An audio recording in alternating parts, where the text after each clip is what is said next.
இந்த வீடியோவில் பார்த்தீங்கன்னா நம்ம வந்து க்ராஷே ரிப் ஸ்டிச் எப்படி போடுறது, இல்லைன்னா இதை வந்து நம்ம ரிப்பிங்னு கூட சொல்லுவாங்க. ஸோ இது பார்த்தீங்கன்னா ஆர்டினரியாக நான் பின்னது. ஸோ சிங்கிள் க்ராஷே பார்த்தீங்கன்னா உங்களுக்கு இந்த மாதிரி இருக்குது. ஸோ அதோட சர்ஃபேஸ் பார்த்தீங்கன்னா ஃப்ளாட்டாக இருக்கும் உங்களுக்கு. பட் ஆனால் ரிப்பிங்கில் பார்த்தீங்கன்னா உங்களுக்கு வந்து இந்த மாதிரி வரி வரியாக இருக்கும். ஸோ இந்த மாதிரி எப்படி போடுறது அப்படிங்கிறத இந்த வீடியோவில் பார்க்க போகிறோம். இதுக்கும் ஒன்றும் டிஃப்ரென்ஸ் இல்லை, ஒரு ஸ்லைட் சேஞ்ச் மட்டும்தான் இருக்குது. ஸோ அது என்னன்னு நான் சொல்கிறேன். இது பார்த்தீங்கன்னா நீங்கள் வந்து single crochet, half double crochet, double crochet இல்லை ட்ரிபிள் க்ராஷே எந்த ஸ்டிச்சில் வேணாலும் போடலாம். ஆனால் அது ஒரு ஸ்மால் சேஞ்ச் மட்டும் பண்ணிக்கணும், அவ்வளோதான். ஸோ இது எதுக்கெல்லாம் யூஸ் ஆகும்னு பார்த்தீங்கன்னா, உங்களுக்கு வந்து இப்போது ஸ்வெட்டர் பின்னுறாங்கன்னா ஸ்வெட்டரோட கை எட்ஜில் பார்த்தீங்கன்னா, உங்களோட ஸ்லீவோட எட்ஜில் பார்த்தீங்கன்னா உங்களுக்கு இந்த மாதிரி போட்டிருப்பாங்க. ஸோ இது வந்து என்ன ஒரு உங்களுக்கு ஒரு அழகு கொடுக்கக்கூடியது. அதுவும் இல்லாமல் உங்களுக்கு வந்து கொஞ்சம் அந்த இடத்துல பார்த்தீங்கன்னா எலாஸ்டிக் கிரிப் கொடுக்குற மாதிரி உங்களுக்கு ஒர்க் ஆகும். அதனால அப்படி பண்ணுவாங்க. ஸோ இது எப்படி போடலான்னு இந்த வீடியோவில் பார்க்கலாம். அதுக்கு பார்த்தீங்கன்னா நான் வந்து ஒரு நூல் எடுத்துக்கிறேன். நூல் எடுத்துகிட்டு ஸ்லிப் ஸ்டிச் போட்டு கொஞ்சம் செயின்ஸ் போட்டுக்கிறேன். ஸோ இந்த வீடியோவுக்கு பார்த்தீங்கன்னா நான் வந்து சிங்கிள் க்ராஷே யூஸ் பண்ணுறேன். சிங்கிள் க்ராஷே யூஸ் பண்ணி எப்படி ரிப்பிங் பண்ணலாம் அப்படிங்கிறத பார்க்கலாம். ஸோ நான் ஒரு ஸ்லிப் ஸ்டிச் போட்டு ஒரு 10 செயின் ஸ்டிச்சஸ் போட்டுக்கிறேன் காட்டுறதுக்கோசரம்.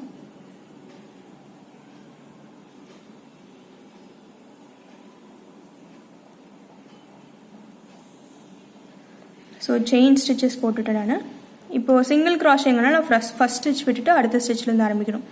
ஸோ ஒரு ரோ செயின் ஸ்டிச் போட்டிருக்கேன். ஃபர்ஸ்ட் ரோ வந்து வில் பி அது வந்து பார்த்தீங்கன்னா உங்களுக்கு நீங்கள் எப்படி போடுவீங்களோ அதே மாதிரி தான். ஸோ நான் சிங்கிள் க்ராஷே போடுறேன். இந்த ரோ ஃபுல்லாக சிங்கிள் க்ராஷே தான், உங்களுக்கு ஒன்றும் டிஃப்ரென்ஸ் இல்லை இதில். ஸோ சிங்கிள் க்ராஷே எப்படி போடுறது அப்படிங்கிறதுக்கெலாம் பார்த்தீங்கன்னா நீங்கள் தனியாக வீடியோ போட்டிருக்கேன். ஸோ அதை பார்த்துக்குங்க. இந்த ரோ ஃபுல்லாக போட்டு முடிக்கிறேன்.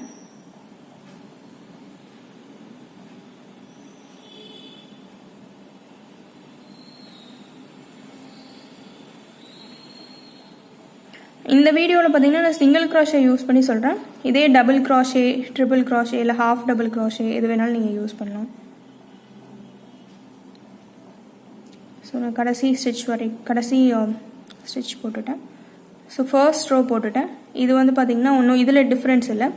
ஸோ நெக்ஸ்ட் ரோக்கு என்ன பண்ணணும், ஒரு சிங்கிள் க்ராஷேங்களில் ஒரு சிங்கிள் செயின் போட்டுட்டு அதுக்கப்புறம் உங்களுக்கு நீங்கள் இந்த ரோ மேலே கண்டினியூஸ் அப்படியே போட்டுட்டு வரணும். ஸோ இதில் பார்த்தீங்கன்னா நார்மலாக என்ன பண்ணுவோம், இந்த கேப்பில் விட்டு இந்த 2 வி ஷேப் இருக்க அந்த த்ரெட் வந்து உங்களுக்கு ஹூக்குக்கு மேலே இருக்காப்புல நம்ம பின்னுவோம். இங்கே தான் நீங்கள் வந்து சேஞ்ச் பண்ணணும். ரிப்பிங் மாதிரி உங்களுக்கு கிடைக்கணும்னா இந்த வீல பின்னாடி இருக்குது பார்த்தீங்களா, பின்னாடி இருக்க த்ரெட் வழியாக. ஸோ நான் மேலேருந்து இப்படி வெறும் அந்த பின்னாடி இருக்க த்ரெட்டை மட்டும் நான் எடுத்து நான் வந்து அதை பேஸாக வச்சு நான் வந்து பின்னல் போட்டு வரணும் அடுத்த ரோவில். ஸோ சிங்கிள் க்ராஷே போட்டேன். ஸோ என்ன பண்ணணும், நார்மலாக இப்படி விட்டு பண்ணுவோம் நம்ம. இந்த 2 த்ரெட்டுமே வி மாதிரி இருக்க த்ரெட் வந்து ரெண்டுமே உங்களுக்கு நீடிலுக்கு மேலே இருக்காப்புல.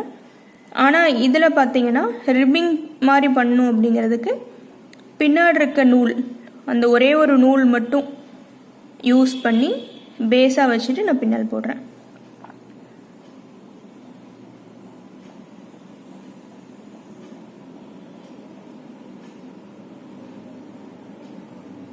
ஸோ இது மாதிரியே தான் போடணும். ஸோ இந்த ரோ ஃபுல்லாக அதே மாதிரியே நான் போடுறேன். ஸோ இதுதான் டிஃப்ரென்ஸ்னு வச்சுக்கோங்களேன்.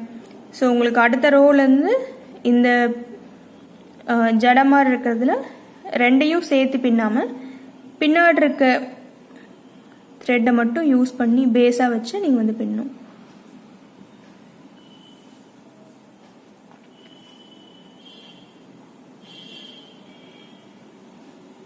ஸோ இந்த மாதிரி பின்னும்போது உங்களுக்கு அந்த ரிப்பிங் பேட்டர்ன் உங்களுக்கு கிடைக்குது.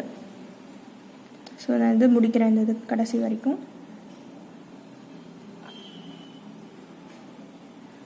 பார்த்தீங்கன்னா செகண்ட் ரோ முடிச்சிட்டேன். ஸோ உங்களுக்கு பார்த்தீங்கன்னா ஃபர்ஸ்ட் ரோவோட செகண்ட் ரோ கொஞ்சம் கீழே இருக்காப்புல இந்த மாதிரி பார்த்தீங்கன்னா மேடு பள்ளம் மாதிரி உங்களுக்கு தெரியும். ஸோ இப்போ நெக்ஸ்ட் ரோவும் போடுறேன். ஒரு செயின் போட்டுக்கிறேன், திருப்பிக்கிறேன். ஸோ 2ஐயும் இல்லாமல் நான் பின்னாடி இருக்க த்ரெட் வழியாக மட்டும் விட்டு நான் பின்னல் போட்டுக்கிறேன்.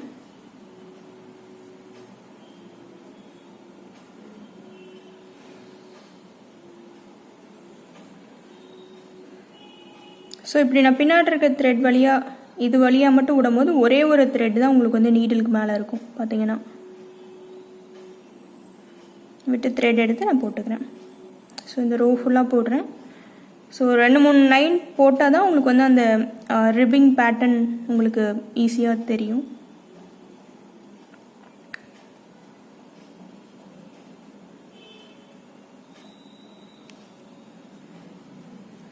போட்டு முடிச்சிட்டேன்.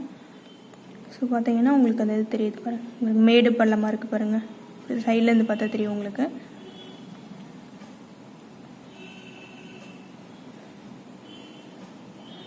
இது ஒரு 2 தடவை போட்டு பார்த்தீங்கன்னா உங்களுக்கு ஈஸியாக வந்துடும். இது வந்து ஒரு ஸ்லைட் சேஞ்ச் தான். ஸோ உங்களுக்கு வந்து ஈஸியாக வந்துடும் உங்களுக்கு. தேங்க்யூ.